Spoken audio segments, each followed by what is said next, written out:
तो शायद मुख्यमंत्री के जिस वर्ग से आते हैं उनका वोट नहीं चाहिए। अकेले ही आनंद मोहन जी को लग रहा है कि हम सफिशिएंट है, तो जनता वहाँ शिवहर में बताएगी उनको।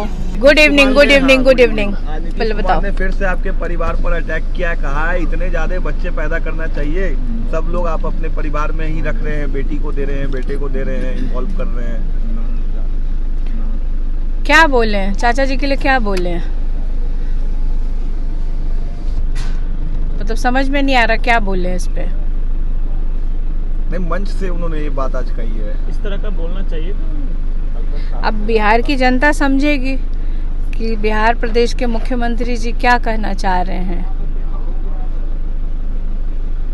मतलब जिनके बच्चे क्या कहना चाह रहे हैं हम समझ नहीं पा रहे हैं। जब हमारे साथ थे तो उनको नहीं पता था, क्या कहें हम उनको। एक तरह से परिवारवाद पर हमला किया उन्होंने। अब मोदी जी बंद कर दिए हैं तो चाचा जी शुरू किए हैं परिवारवाद पे बोलना।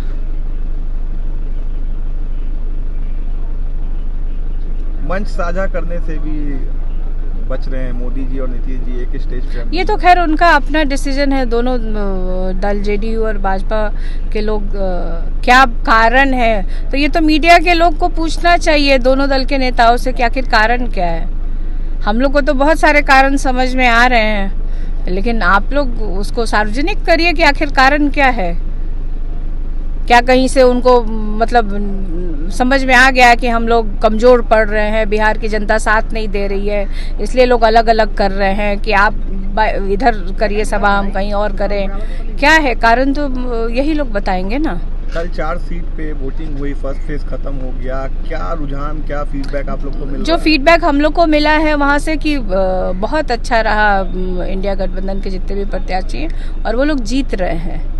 वो लोग अपनी जीत के प्रति बहुत आश्वस्त हैं और चारों सीट। लेकिन कल के चुनाव के बाद तो रविशंकर प्रसाद ने कहा कि हम लोग 400 उम्मीद लगा रहे थे, लेकिन 400 से ज्यादा पार कर जाएंगे हम लोग। हाँ, नीतीश जी तो बोले थे 4,04,000। रविशंकर प्रसाद जी अपनी चिंता कर लें, पटना साहिब में अपनी चिंता करें, बाकी सीटों के बारे में छोड़ दें। वो बिहार की जनता देख रही है। उनके खिलाफ तेजस्वी ने भी कहा है कि फर्स्ट डे ही फ्लॉप शो हो गया 400 पार का जो था उनका। बिल्कुल, मैंने जैसा कहा कि हम लोग मुद्दों के साथ गए थे और चारों सीट हम लोग जीत रहे हैं, तो फ्लॉप ही हुआ ना। फर्स्ट डे फर्स्ट शो अगर सीटें खाली रह जा रही है तो ये फ्लॉप ही हुआ ना। चिराग पासवान अपने मार्ग लेकर राजनीति हो रही है, क्या कहेंगे? देखिए, इसमें कल मैंने भी कहा था कि किसी भी दल की महिला हो, चाहे देश की या राजनीति से जुड़ी हुई हो या किसी से जुड़ी हुई है, उनके प्रति इस तरह का अभद्र भाषा का प्रयोग नहीं होना चाहिए। वहीं पे आप लोग देखिए, सब लोग हाय तौबा मचा रहे हैं और यहीं पे हमारी बहन के बारे में, पिता पुत्री के बारे में इस तरह की भाषा का प्रयोग किया गया, तो उस पर तो किसी ने कोई रिएक्शन नहीं दिया, किसी को वो समझ में नहीं आया। प्रधानमंत्री जी भी आए, वहाँ उप मुख्यमंत्री को अपनी सभा में बैठा रहे हैं, तो एक तरफ आप मतलब आप कह रहे हैं कि हम लोग के ऊपर आरोप लगा रहे हैं, जो कि हम लोग इसकी निंदा कर रहे हैं। हम लोग तो बोल ही रहे हैं कि महिलाओं के प्रति इस तरह की भाषा का प्रयोग किसी भी दल के द्वारा या किसी के द्वारा नहीं होना चाहिए। वोटिंग परसेंटेज जो कम हुआ है उससे बीजेपी थोड़ा घबराई भी है। बिल्कुल, 10 साल में जो इनकी नाकामियां रही हैं, तो कैसे वोटिंग परसेंटेज बढ़ेगा? आप बताइए ना।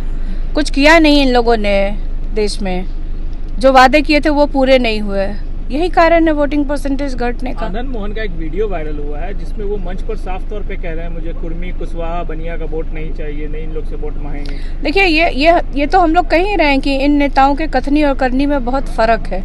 वोट आप देखिए ना कि अभी जनता में किस तरह से ये लोग भ्रम फैलाते हैं। वहीं पे जब अब किस जगह भाषण दे रहे थे, ये भी एक सोचना पड़ेगा कि आखिर वो कहाँ बैठे थे, वो कहीं अपने लोगों के साथ बैठे थे, किस तरह से वायरल हुई है।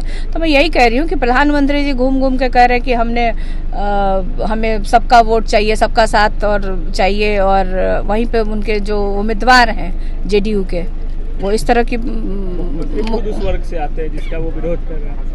तो शायद मुख्यमंत्री के जिस वर्ग से आते हैं उनका वोट नहीं चाहिए। अकेले ही आनंद मोहन जी को लग रहा है कि हम सफिशिएंट है, तो जनता वहाँ शिवहर में बताएगी उनको।